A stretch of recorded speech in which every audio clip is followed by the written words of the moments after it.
निरंजन अलख निरंजन अलख निरंजन। हे गुरुवर, आपण मला आणि गोरक्ष दोघांनाही घडवलं। जसा मला निरोप दिला तसाच गोरक्षलाही निरोप दिला।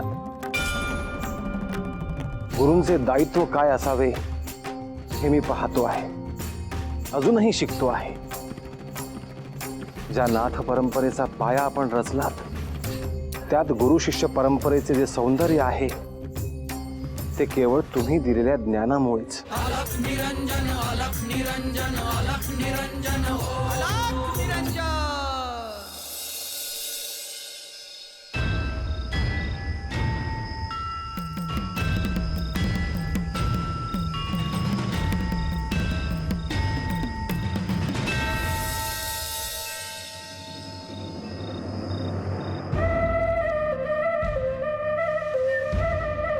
भाऊजी, हो काय झालं? सुराज, वहिनींना जे स्वप्न पडलं ना अगदी तसंच घडलं।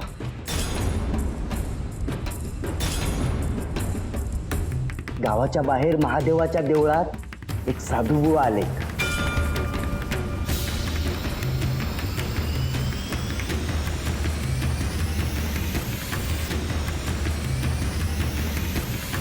काय सांगताय? मी म्हणाले ते खरं ठरलं? तुम्ही भेटलात का त्यांना? कसे आहेत ते? काही वर्षापूर्वी आपल्या गावात एक साधुबुवा आले होते ना, अगदी तसेच आहेत ते। अहो, आपण आता जाऊन त्यांचं दर्शन घेऊन येऊयात का? सरस्वती, अगर रात्र झाली, आत्ता कुठे जाणार आपण? अहो, असं काय करताय? हे सगळे येतील ना आपल्या सोबत?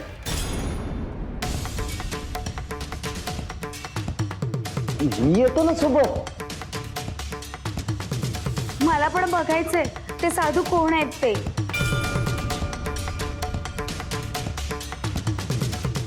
आयुष्यात जेवढं झालं तेवढं पुष्कळ झालं।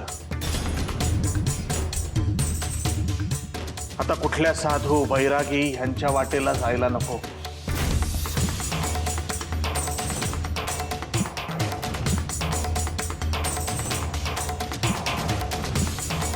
अहो, असं काय करताय?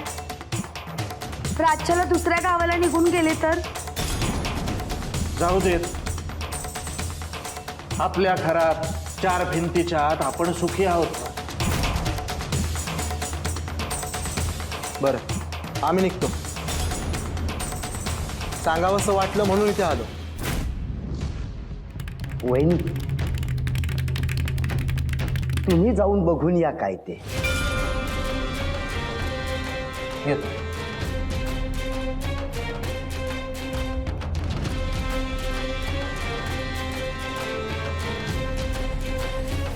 अक्का, मी येते सकाळच्याला तुमच्या संग।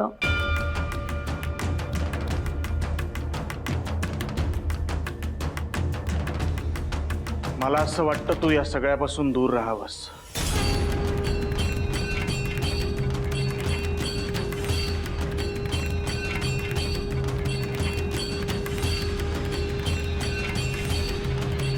अक्का, आता काय करणार? मी जाईन उद्या सकाळी त्यांना भेटायला।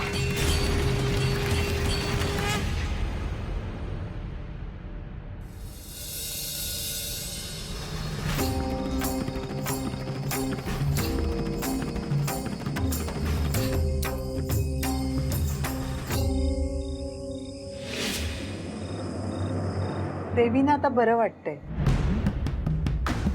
पण काहीही म्हणा माई, आनंदाची वार्ता आहे, मग असं वातावरण का?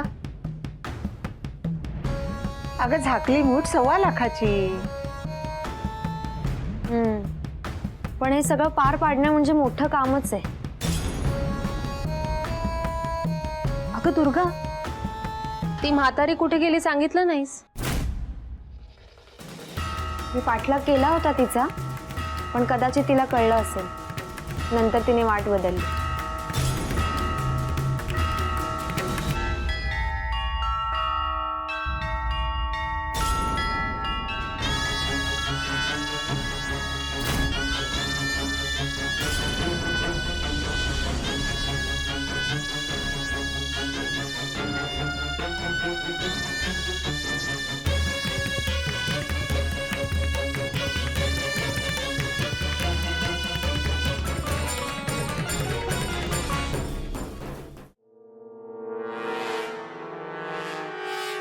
देवी कशा आहेत? बरे आहेत.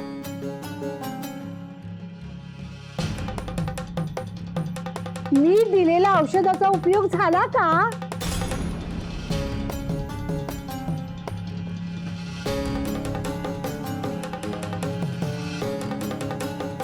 तुम्हीच दिलेल्या औषधाने त्यांना बरं वाटलं.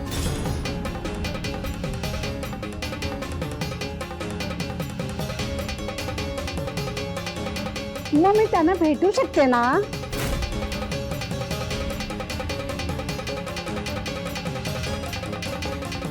नको, त्या नाथांबरोबर आहेत. मग काय झालं? मी त्यांना ओळखते. नाथांची ओळख झाली आहे माझी.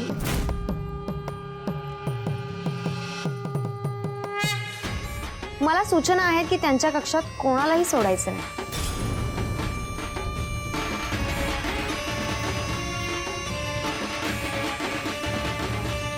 हो का?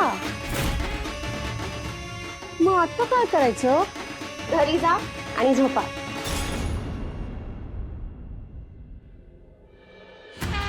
हो का? बर, जाते मी.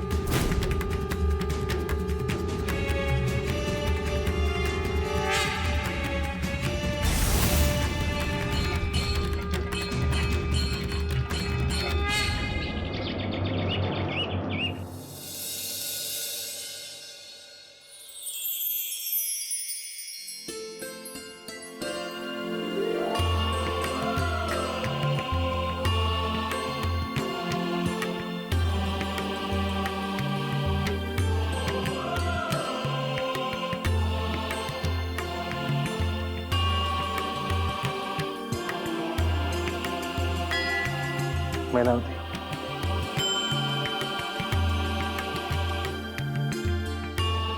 श्रीनाथ, मी तुमचीच वाट पाहत होते. माझ्या ध्यानात होते की आज तुला एक साधना द्यायची आहे.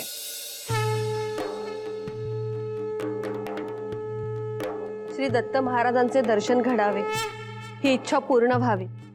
मला आणखी काही नको. बर, ये आसन ग्रहण कर.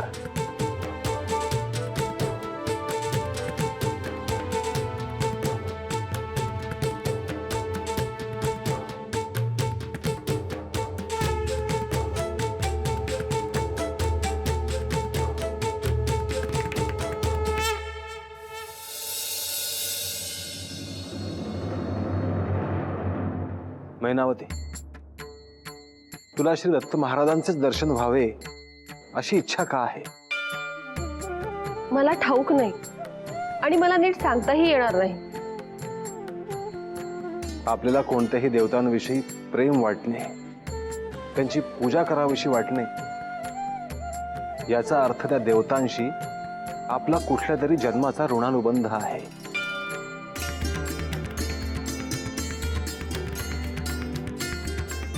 याचा अर्थ श्री दत्तात्रय महाराज हे माझे आराध्य गत जन्मातही होते का? अर्थात परमेश्वर असो, मनुष्य असो, कुठला तरी ऋणानुबंध असतोच. म्हणूनच ते एकमेकांशी प्रेम किंवा द्वेष करतात.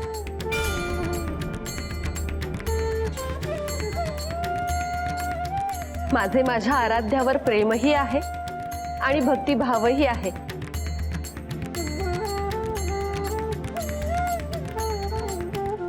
साधनेसाठी हा भाव फार महत्वाचा आहे मैनावती.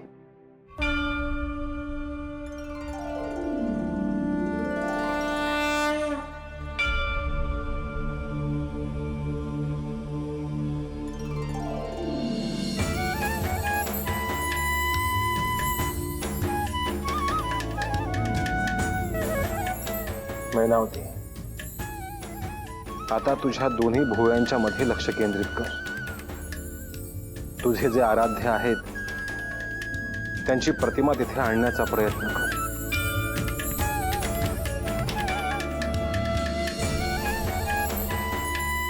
त्यांचे साक्षात रूपच तुला दिसायला लागेल. त्यानंतर मी जो मंत्र तुला सांगतो आहे तो अत्यंत एकाग्रतेने म्हण.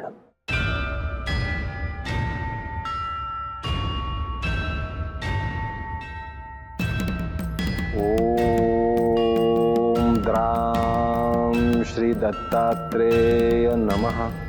ओम द्राम श्री दत्तात्रेय नमः.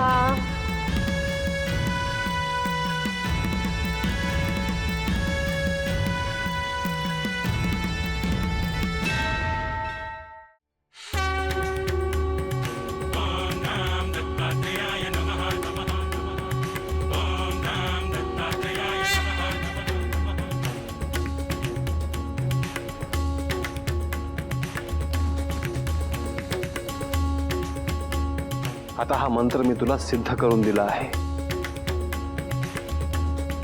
त्या मंत्राचे अखंड स्मरण कर. एका क्षणी साक्षात श्री दत्तात्रय महाराज तुला दर्शन देतील.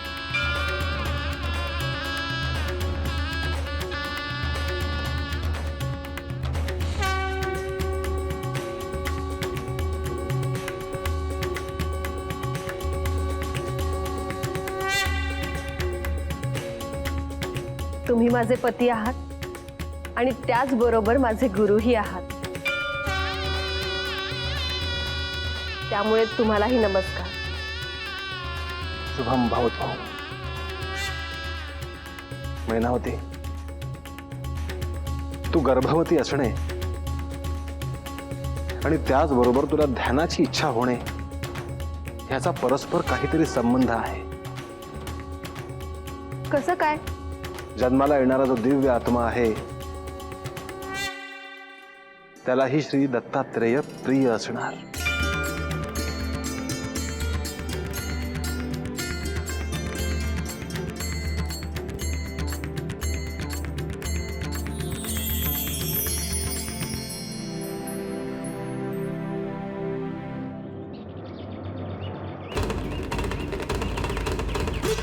शिव शंभू भूपती महादेव तू दिव्य जती शरण तुला जो जाणील भक्ती कर विनाशासुरी शक्ती.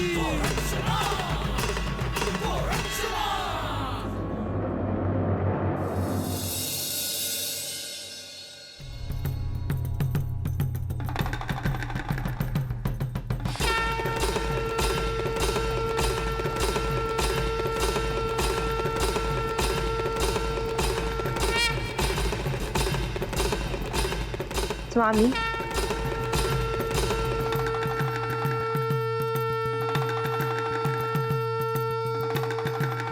आज असे काय घडले आहे की आज तुम्ही काही बोललाच नाहीत?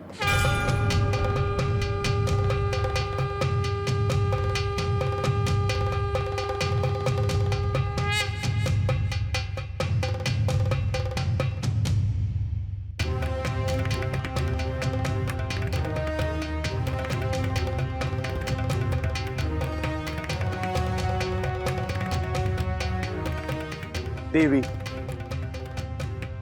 गोरक्ष आज त्या गावात पोचला आहे जिथे तो प्रथम प्रकट झाला होता. पण गोरक्षने तिथे जाण्याचे कारण काय? देवी, तो काही ठरवून त्या गावी गेलेला नाही. भ्रमण करता करता त्याला ते गाव दिसलं आहे. पण तुम्हीच म्हणता ना, भूतकाळ तो भूतकाळ. तू जे म्हणते आहेस ते खरं आहे देवी. परंतु हा गोरक्षच्या आयुष्यातला महत्वाचा प्रसंग आहे. तो काही त्यात अडकलेला नाही. माझी इच्छा होती की त्याने त्या भूमीत जाऊन यावं. पण तुम्ही त्या स्त्रीला ह्यात ओढू नये. आयुष्यभरासाठी दुःख मिळालंय तिला.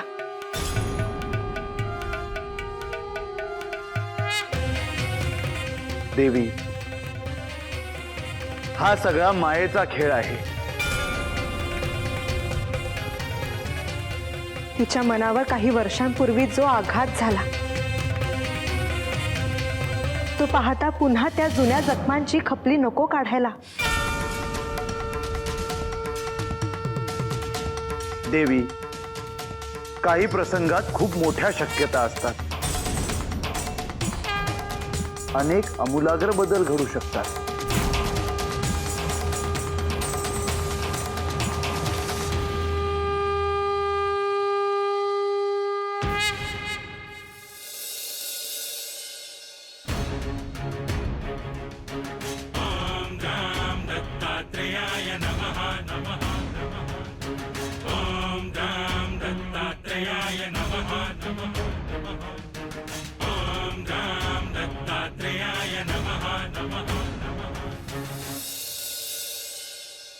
हे आदिमाये, हे योग योगेश्वरी, मच्छिंद्रनाथ गोरक्षनाथ यांचे कार्य सुरू आहे.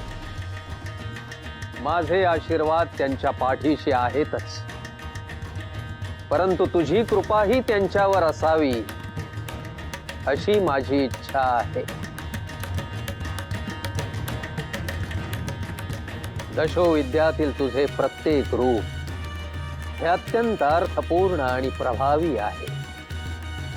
गोरक्षनाथास दशो महाविद्या सहाय्य मिळावे. मच्छिंद्रनाथास स्त्री राज्यात राहूनही त्याचे कार्य करता यावे. गहिनी जालंधरास दशो महाविद्या कवच लाभावे अशी माझी इच्छा आहे. हे आदिमाते, दशमहाविद्यातील तुझ्या प्रत्येक रूपाचे मी ध्यान करतो. तू प्रकट होऊन नाथपंथाच्या कार्यास सहाय्यभूत होशील असा आशीर्वाद दे माते.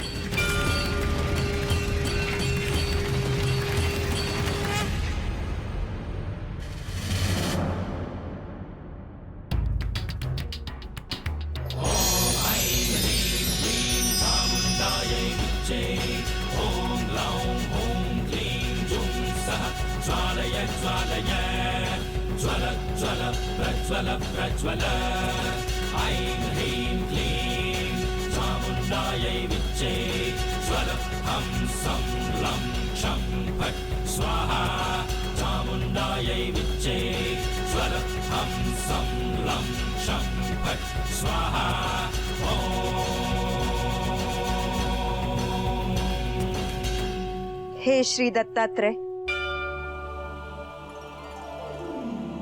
दशो महाविद्येतील मी छिन्नमस्ता. हे आदिशक्ती, दशमहाविद्यातील हे तुझे तिसरे रूप. जेव्हा तू आपल्या दोन सख्या जया आणि विजया यांच्या बरोबर स्नानास गेली होतीस, त्यावेळी स्नानानंतर तुझ्या सख्यांनी भोजनाची इच्छा व्यक्त केली. त्यावेळी तू तलवार घेऊन स्वतःच्याच हाताने स्वतःचा शिरच्छेद केलास. तुझ्या धडातून निघालेल्या रक्ताच्या 2 धारा तुझ्या सख्या जया आणि विजया यांनी प्राशन केल्या आणि रक्ताची तिसरी धार तू स्वतः प्राशन केलीस. माते, तुझे शक्ती स्वरूप हे अनंत आहे, त्याचा थांग लागू शकत नाही. हे छिन्नमस्ता, नाथ परंपरेस सहाय्यभूत हो आई.